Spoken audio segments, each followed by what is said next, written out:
Good morning, Limitless community and challengers. Welcome to day 2 of the Balance and Burn Challenge. Day 1 was off the hook. You ladies are all fantastic. I am loving all the engagement, all the posts in the chat that we have going. So please continue. It's awesome to see.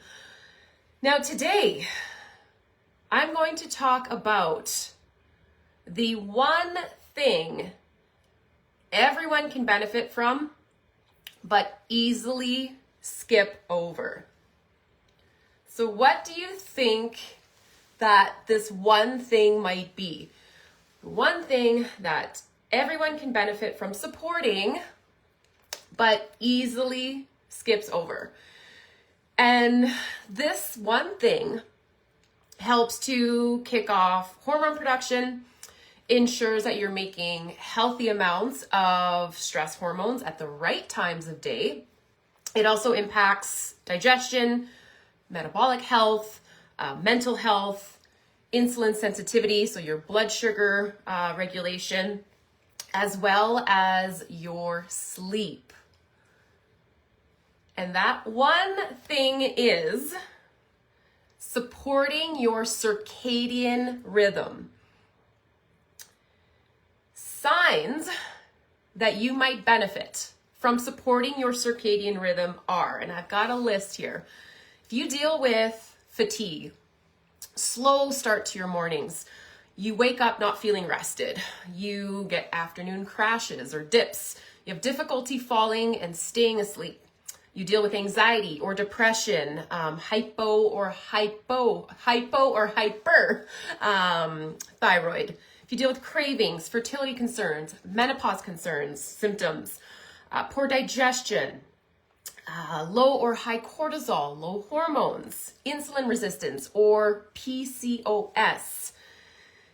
There's more things, but that's a pretty extensive list. If you struggle with anything that I just mentioned, then you would likely, and I say likely, but I'm fairly confident in saying that you would benefit from supporting your circadian rhythm. Now you might be asking, like, Danielle, what the heck is that? What's your circadian rhythm? We all have an internal 24-hour clock, basically in our brain, that regulates alertness and sleepiness by responding to light changes in our environment. So like sunlight, but other lights as well, blue lights, which I will talk about.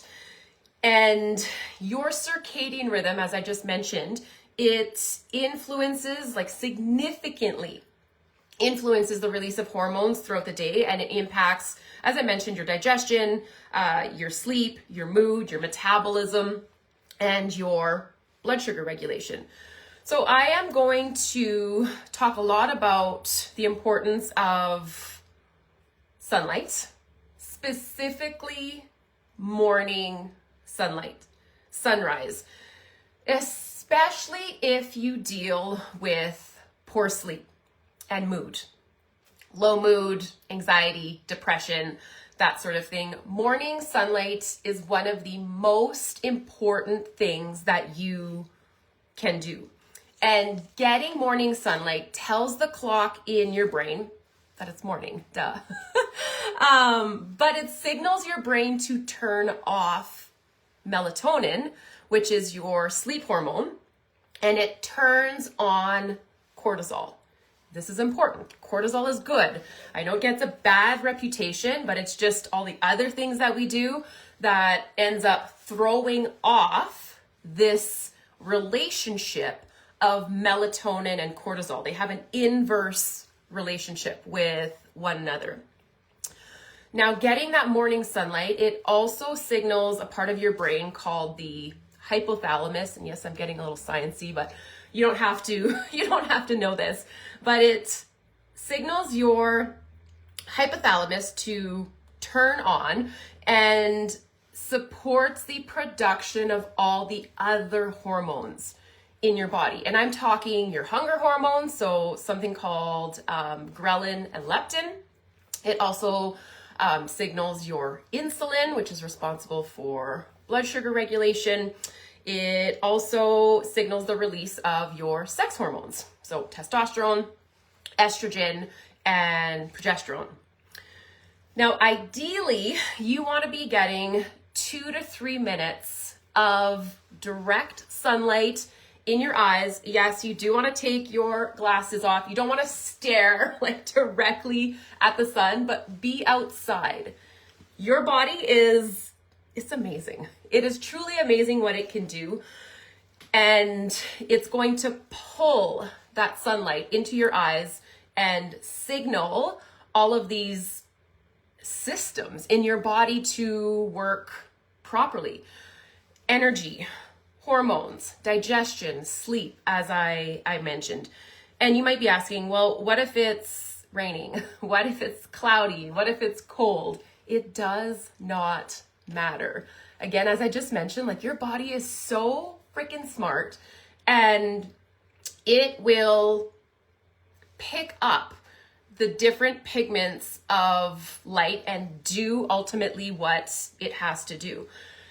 And I will often get the question, like, Danielle, my mornings are crazy. Like, sometimes I go to work when it's dark. Sometimes I'm in the car when, like, the sunrise is coming out. And there's several things you can do. And this doesn't have to be perfect by any means, ladies. Your body will pick up different pigments according to the different lights that are being shone. That's not the right word. The different lights that are shining through throughout the day. Windows specifically will block the light. If you have a screen, open up your window. If you sit beside a window with it open, you're having your breakfast, you're having your coffee, you're reading a book, you're drinking your water, your tea, whatever it is in the morning, you're getting that benefit. If you're in your vehicle, opening up a window, opening up the sunroof, you're still going to be getting in that sunlight, and your eyes are going to be able to recognize the importance of that wavelength of light that is coming through at that time, which is like so freaking cool. If you miss sunrise, it's okay. If you go out later, if you go during your coffee break, if you go at lunchtime, if you go in the afternoon, I know that many of us, well, most of us work indoors, I would say. We don't get as much sunlight as we probably should, but maybe after this conversation, you're going to be more intentional with doing that. And it doesn't have to be like these big amounts of time. Taking little breaks throughout the day, a minute here, 2-3 minutes there, eating your lunch. I'm pointing this way because I eat my lunch in my front yard, if I'm being completely honest with you, on my stoop by my front door, because that's where the sun is, and that's where I eat my lunch, to get that sunlight in, take a break from work, of course, get out of the house, get away from screens, because I do work on screens for a good majority of the day. And since doing that, because my sleep used to be awful, ladies, since doing that, it has made a massive, massive difference in my sleep. And I'll be completely honest, like, I fall asleep like this, which is great. I typically wake up once to go pee. Some nights are definitely better than others, but I, at one point a few years ago, was a complete insomniac. I would just be up, not be able to fall back asleep. It could be like 2, 3, 4 in the morning, and I would just get up because I couldn't go to sleep. So since really working on my circadian rhythm, it has completely changed my sleep. I would say my mood is probably better as well. And I did have issues with elevated estrogen a few years back, and that has also balanced itself out. Yes, I'm doing some other things, but I know that this is one thing that I have dialed in that I feel has made a massive difference. Now, next is blue light. And I feel like if you're in the health space and you're following a lot of coaches, influencers, on social media, you'll see a lot of people get a little bit like crazy about blue light, where they're like switching all the bulbs in their house. And yeah, being not forceful, but saying like, stay away from blue light at all costs. And I'll let you know that like the sun has blue lights, but it changes like throughout the day. Blue lights from your screen, from your screens, from your TV, from your computers, like that's the same amount of blue light all the time. And I hope that that's making sense. Like the sun, you're getting blue light like in the earlier part of the day, and then it changes to like orange and red wavelengths. Now, if you are watching TV, if you're like doom scrolling, you're on your phone, you're in bed, you're on your phone, you're scrolling, and you're getting those blue lights in your eyes, that's not good, because it stimulates an awake state. It stimulates more cortisol, and that's why we have so many issues with fatigue, exhaustion, cortisol, dysregulation. It's because of these darn devices. So my biggest piece of advice when it comes to blue lights, like if you have to be on your phone, on iPhones, I know there's certain settings where you can change it to like a red light setting. And I'll actually show you guys how to do this in the group chat. If you have an Android, I'll also show you an app that you can download to be on your phone. But the best thing you can do if you struggle with anxiety, cravings, mood, really crappy sleep, is to get morning sunlight as early as you can and to limit your blue light exposure in the evenings. It's either setting boundaries with your phone, your computers, your TV, whatever it is, and choosing other activities, whether that's reading, puzzles, I don't know, stretching, taking a bath, connecting with your partner, having conversations, playing games, that sort of thing. If you continue to watch TV or use your phone or whatever it is, it would be a very good idea to invest in some blue light blocking glasses. The ones that I would recommend would be orange. Like there's a bunch of different ones. Yellow is really good. Like if you sit on your computer all day, if you're in an office and you've got those like lights, are they iridescent? That's not the right word. But you've got those friggin' lights that are just shine on you like crazy. That's not healthy, and it's probably best to wear some type of protection. But if you can get outside throughout the day, which is what I really try to do several times a day, or like I said, open my window, get that sunlight in, then your body's going to sync to your natural 24-hour clock, which, as you're probably gathering, is important. If you are wanting to invest in a pair of blue light blocking glasses, I recommend Sleep ZM. You can find those on Amazon. There's a bunch of different ones, but of course some are better than others.